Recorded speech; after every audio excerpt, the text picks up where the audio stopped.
Hello, Imaginers. It's Kyla coaching you to the life and career that you imagined. On this episode, I want to talk to you about what I'm calling the big letdown. I don't know about you guys, but I am feeling exhausted. And I think so many of us thought that back in the fall that we would start to be normalizing, and then another variant happened and we're finding ourselves quarantined with friends and family who are sick and having to cancel a lot of plans, and it's a letdown.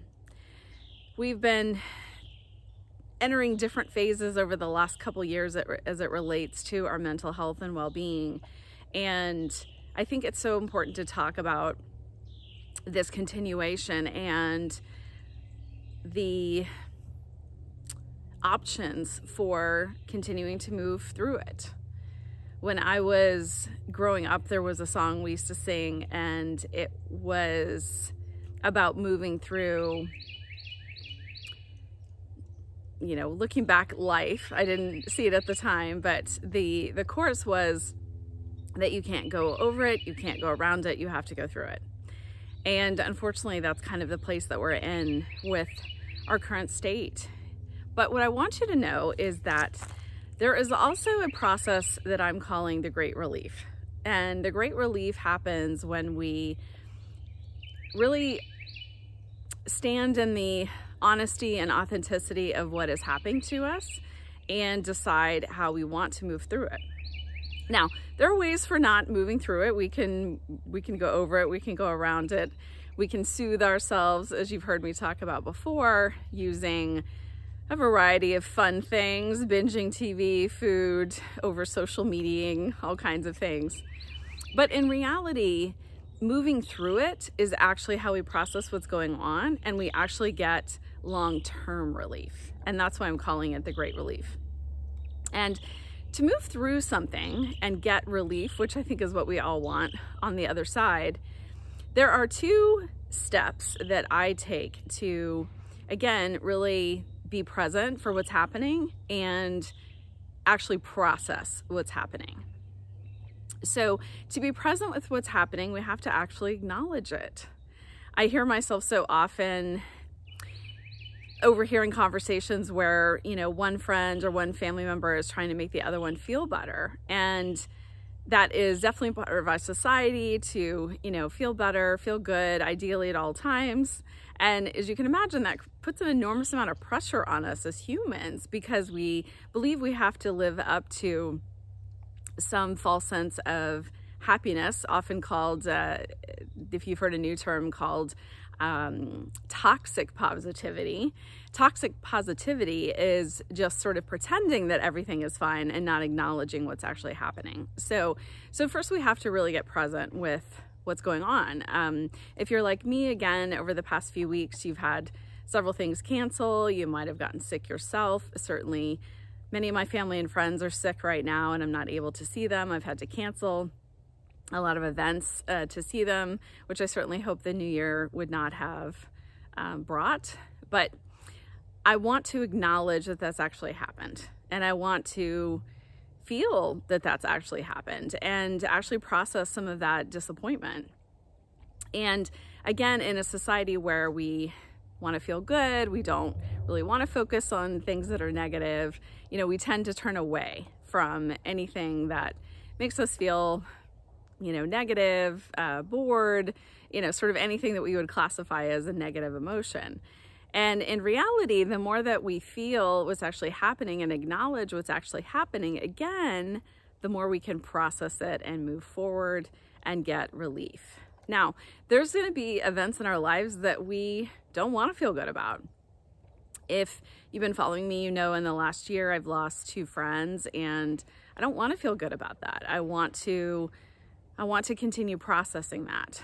But again, there is ultimately relief that comes when we feel those feelings and are present with them and decide sort of what we want to do moving forward.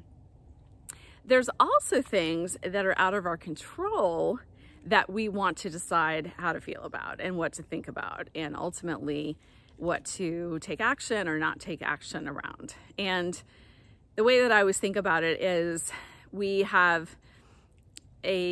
sort of have, I always love that movie Dirty Dancing, and there's a scene where the main character, Baby Houseman, and Patrick Swayze's character Johnny are learning to dance together, and he communicates to her that there is dance space, and that you stay in your dance space and I stay in my dance space. And I kind of think of that when I think about what we can control. So what's in sort of my dance space, so sort of a circle around me, is the only thing I can control.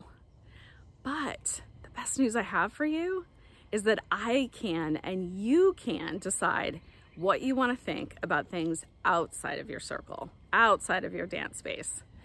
And that is also a form of relief. It's amazing when I started practicing this several years ago, how much I believed people around me had changed.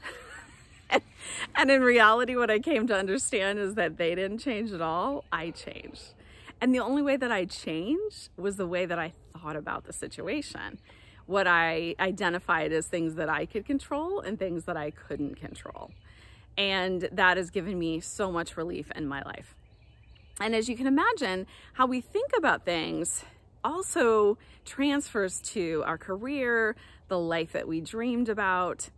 You can imagine as we start to kind of take some small steps to being present in our current life and acknowledging our current situation, it is with that acknowledgement and presence that we can actually identify what's working, maybe what we want to move toward, what we want to learn more about, and again, then decide what we want to think about that, right?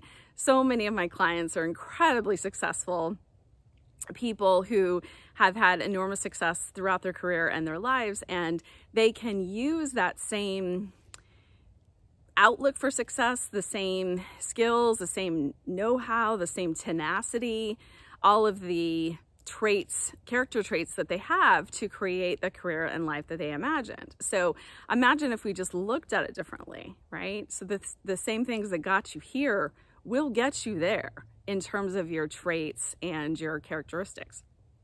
So again, on the road to your life and career imagined, I just encourage you this week to think about, where have I faced some disappointments recently? And again, be honest about that. And then where could I get some relief depending on how I want to think about it? Again, there's things that I want to be sad about, but there's also things that are causing me grief and suffering because of the way I'm thinking about them. And that is where we have so much freedom to change our lives. Check out my website at kylamartinconsulting.com if you'd like more help uncovering your dream career in life, identifying what's standing in your way, and then ultimately activating it. Those are the 3 steps I take in my practice. I'd love to set up a consult to walk you through and learn more about the life and career that you're seeking. In the meantime, you know I'm cheering you on. Take care, everyone.